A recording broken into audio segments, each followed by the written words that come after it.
You can't send bubblegum to do a man's job. That's one of those things that's so true. Nobody even bothers to say it. But every once in a while, it bears saying. It started when Wendy Jacobson received a package in the mail.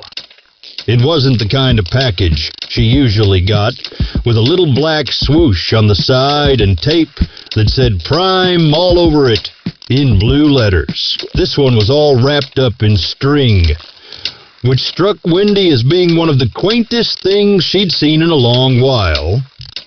It didn't even look like the kind of string you could buy in a craft store. It looked like the kind binding old yellowed letters in some dusty drawer in your great-grandmother's china cabinet. The label wasn't neatly laser printed onto an adhesive surface and carefully affixed. This parcel, whatever it was, had been wrapped in brown paper. The address written directly onto it via Sharpie, in a crabbed yet scrawling hand. It wasn't until she really looked at the address that Wendy started to get the sense that it wasn't just quaint. When she saw the address, she started to realize that things might be bad. The mailing address was correct, of course.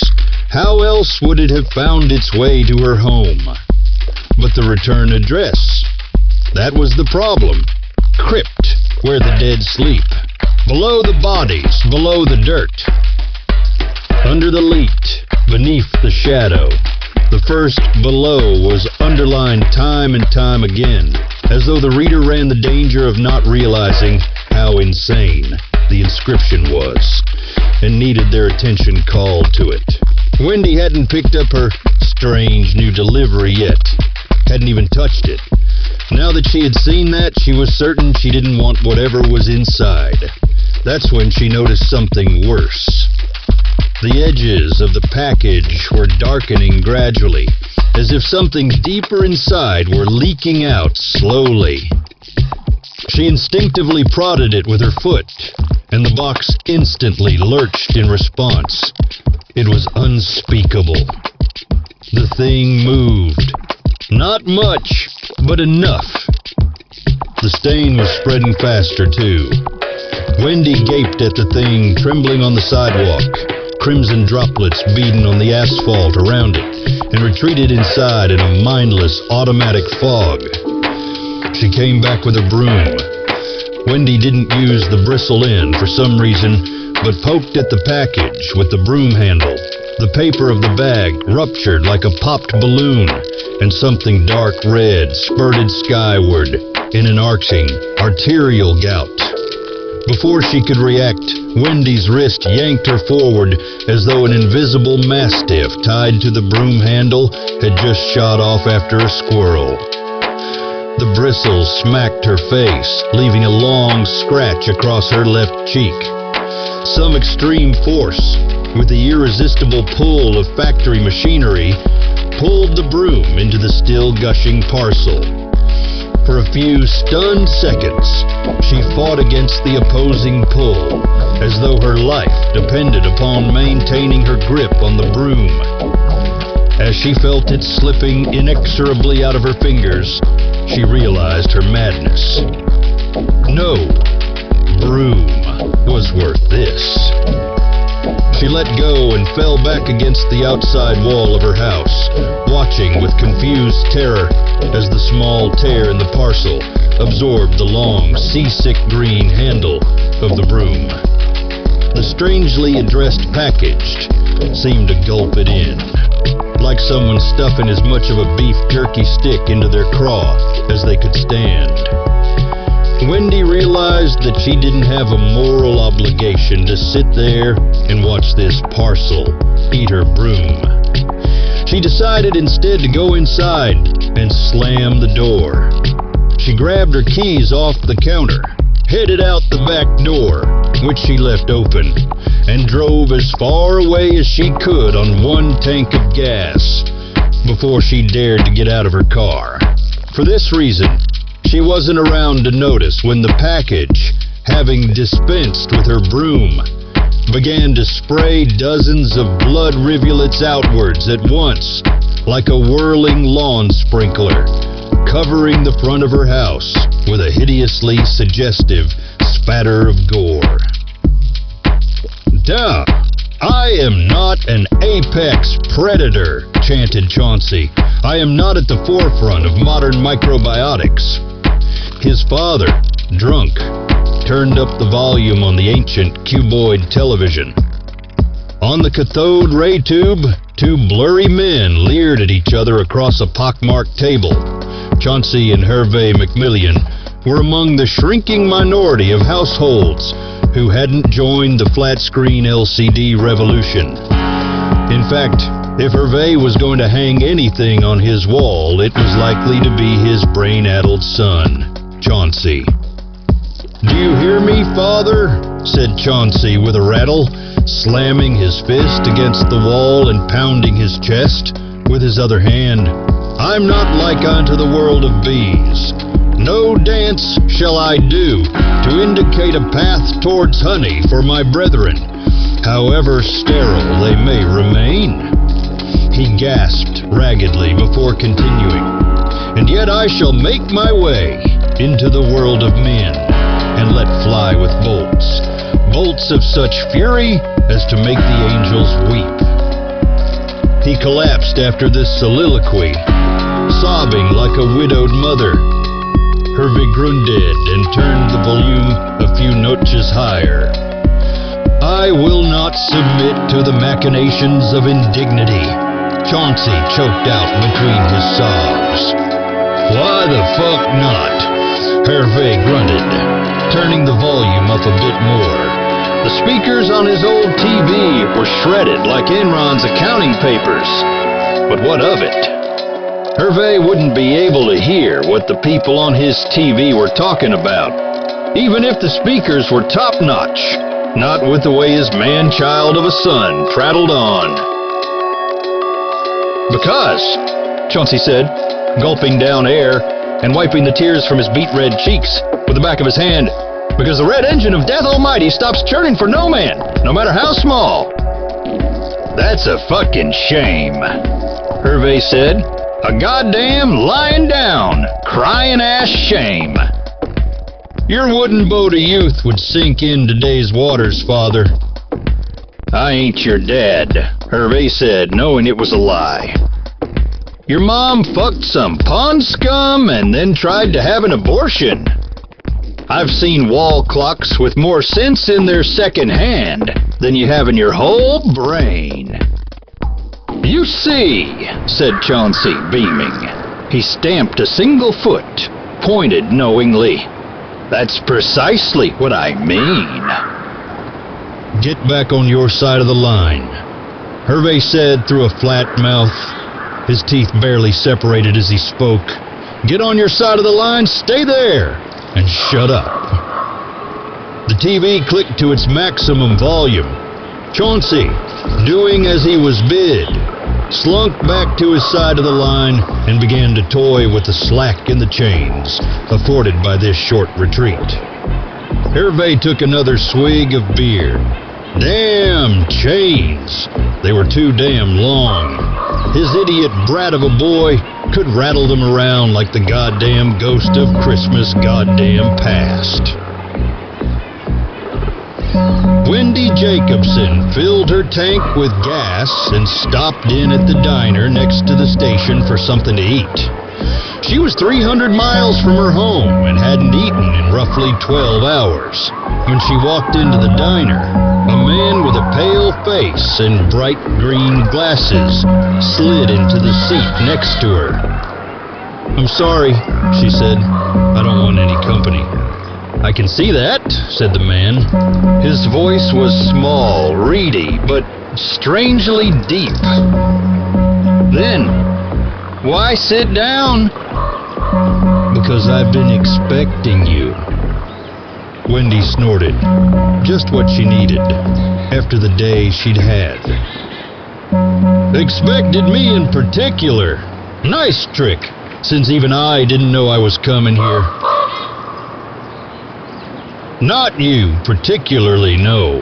At least not in so many words, he said, before taking off his glasses and flattening them out, spreading them across the surface of the table like jelly. She looked at him. His eyes seemed suddenly violet. Not in so many words, ma'am, no, he said again. Not exactly in those exact words, madam. His hair was too thick. It seemed to spring out on his face in little patches. It was dark. The contrast between the pale skin of his face and these thick braids of dark hair made her think of worms. Or slugs, said the man helpfully, as the diner slowly turned foamy and indistinct. Some kind of deep sea slug, wouldn't you say? The glasses were, by now, entirely flattened out. Some kind of bug thing with eyes and stalks? Only they aren't exactly eyes, are they, Miss Jacobson? No, not exactly. Even though they can see you. Oh, yes, but...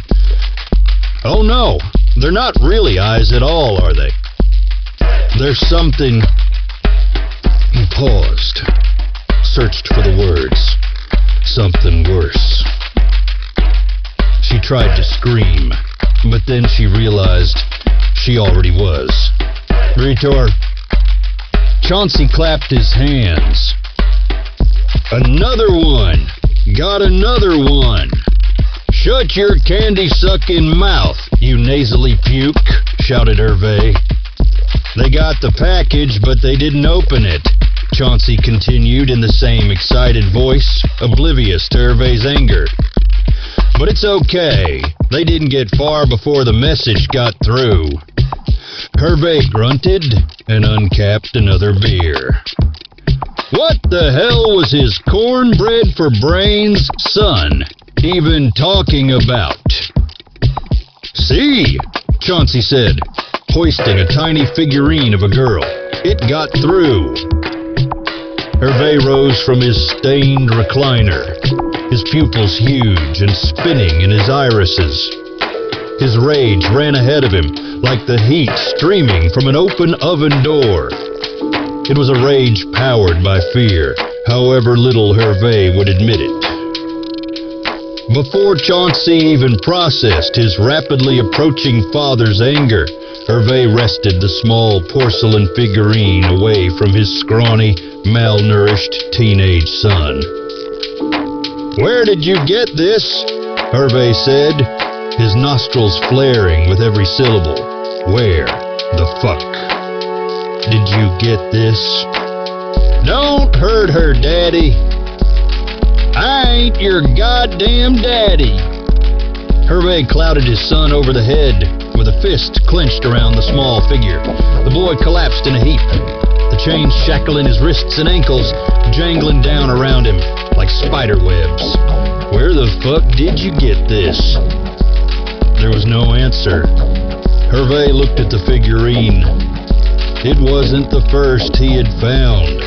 Many, many times before, he had torn every inch of this place apart, looking for more like it, yet found nothing. But every 6 days or so, his son produced a new one. Probably keeps some stuffed up his butthole, Hervé said, his chest heaving. He flung the figure down disgustedly. It snapped in half. He stomped it with his slipper and did not stop when the pain engulfed his foot. He stomped and stomped and stomped. Hey, Hervé, said the ridiculously upbeat desk attendant, Clary. Hervé merely grunted. Claire smiled, as though this were some kind of private joke between them.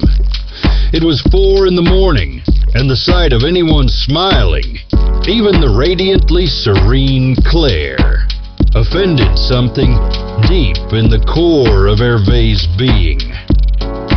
He waited for the click of the solenoid in the double doors and flung them roughly open. He was in a terrible mood, and it wasn't entirely because of Claire's subtly mocking smile. Thing was, Chauncey hadn't woken up yet. That wasn't good. Hervé had clouted him before, plenty of times, but he usually woke up after a couple hours, or at least after a day. But it had been, what? Something like 2.5 days since that little twerp had piped up with one of his nonsense sentences. Then again, Hervé had passed 2.5 days without the fear the inbred son of a bitch'd start waving around any of his goddamn porcelain girls. There was that at least. It's not like Hervé wanted the little fucker awake. Thing was, it's easier to hide a living body than a dead one. It just was. He'd learned that little lesson way back when the greasy-fingered Arkansas con man was president, hadn't he? It wasn't a lesson he needed to learn again. Ideally, his snot-nosed little half-wit would be awake when he returned home, back to rattling his chains and talking in his nonsense. But in Hervé's life, ideally, didn't usually happen. He had to plan for other contingencies. "Howdy, Hervé," came the gruff voice of his factory floor friend, Dinky. Dinky wasn't the guy's real name, of course, but Hervé thought it was the best word for the guy. Hervé couldn't remember his real name, and what the fuck did it matter? Hervé liked him about as much as he liked to sniff shit. Not much he could do about it, though. He had to work with the guy. "Dinky," Hervé said, nodding. He had realized long ago that this seemed close enough to friendliness to most of his co-workers to get by on. "Gum," Dinky said, holding out a wrapped stick. "What flavor?" "Bubblegum," Dinky said, his eyebrows scrunching. "What, you picky about gum or something?" "Sissy flavor," Hervé said, but he still took the gum. "You're a real card, you know that?" "Who the hell talks like that anymore?" Hervé barked. Dinky shook his head, laughing. That's all anyone seemed to, when they talked to Hervé, smile and laugh, laugh and smile. He wondered what was so goddamn funny. Didn't they know they looked crazy? They walked out onto the floor. The roar of the machines was obliterative. Hervé waited a moment, then slipped his earplugs in. He was supposed to have them in his ears before entering, but he always waited as long as he could stand. Maybe the roar of the machines would make him deaf, and he wouldn't have to hear his addle-brained mucus of a son rant about ray guns and fairy wings all night while he was trying to get drunk. He put the gum in his pocket and forgot about it. He stood there for a few hours and made clothes. 4 hours had passed. Hervé walked off the floor, slid his punch card into the box, and grunted as he made his way to the break room. He never ate anything, but he didn't know where else to go. He took a seat in the corner and looked down at his hands. They were raw and chapped. He absently rubbed the back of his left hand. It didn't help. He stopped. He felt something strange in his breast pocket. He reached up and pulled out the stick of bubblegum. He didn't really care for gum, but then there wasn't a whole hell of a lot he did care for. He peeled the foil off and leered at the lurid pink rectangle. He had heard somewhere that gum was made out of the same stuff they used to make rubbers. Kind of sick if you thought about it. He popped the stick in his mouth and started to chew. The taste was somehow juvenile beneath him. He chewed regardless. The whole goddamn world was beneath him. But he had to put up with it anyway. He balled up the foil and aimed it at the trash can. By its arc, he could see that it was clearly going to miss by a couple of feet.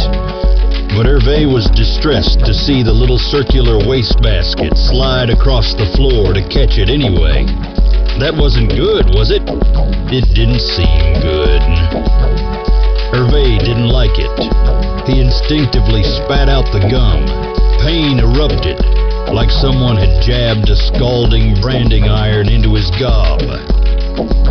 He looked down at the break room table and saw the pink wad of masticated gum, along with pulpy chunks of some other pink substance, streaked with red. It took him a few shocked seconds to process that the mystery substance was, in fact, bits of his tongue. He gave a little cry, and a spray of pulpy, red, and pink mush shot onto the table.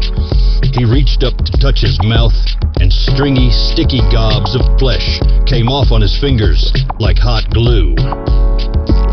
He stood up and immediately fell to his knees. He put a chapped, worn hand on the table to steady himself, and found himself pouring all his concentration and willpower into that arm, maintaining his balance briefly at tremendous cost. He fought to regain his feet, and soon settled for merely not collapsing further. A moment later, even that small goal was unattainable. Hervé struck the tile floor, not with a thud, but a splash. Hervé very much did not like the sound of that splash. More disconcerting still, the way his head seemed to roll, end over end, for quite some distance.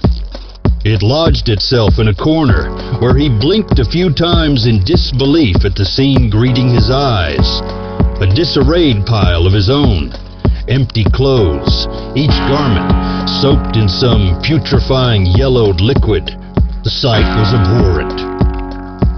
Hervé took another minute or two to fully process this. As obvious as it should have been, the truth of this situation was beyond even to a deeply troubled individual's darkest thoughts. It slowly dawned on Hervé that he was looking at his own melted body from across the room. The last thing he remembered, before his vision faded and night came on, was the way that shining foil had peeled back from the lightly powdered pink stick of gum, and how much he had hated the taste. "You can make your own tomato paste at home, kids," Chauncey said, waving the little Hervé figurine around like a baton. He began to conduct an invisible orchestra with it. "You can do it if you've got the tomatoes." He gestured to the string section. "And you've got the paste." Those oboes always had the paste. They had this. Chauncey held up the figurine on the palm of his hand, stared into its eyes, and whistled a happy song. The chains binding his hands started to run down his forearms like iron sweat. "You can make enough for the whole camp to have their share, if you've got enough tomatoes," he said triumphantly. "And that's the secret." What had until recently been solid chains now pooled around his feet like liquid mercury. The porcelain statuette steamed on his palm. Chauncey began to whistle. "First, get the tomatoes, then get the paste." The TV exploded outwards in a shower of sparks. Chauncey stretched and was rewarded with a wretched symphony of popping ligaments. His joints ached. His wrists burned. His head remained mired in agony. "Nothing a little time and a few glasses of water won't fix, Mr. Trixamine," he said, stumbling on unsure feet over to the shelf. Racks of VHS tapes slid off the shelves as though pushed. Chauncey carefully placed the figurine on the center shelf and fidgeted the tiny statue of his abusive father back and forth until he had placed it in exactly the right position. "Got to get this place sparkly fresh for Mother." Just a few more adjustments, and he would really have this dump spruced up. "Pat it, and shape it, and mark it with a B," he said, whirling his hands so fast they looked like blurs. "Then pour it in the oven for Mommy and me." He laughed as figurines started dropping from the ceiling like rain.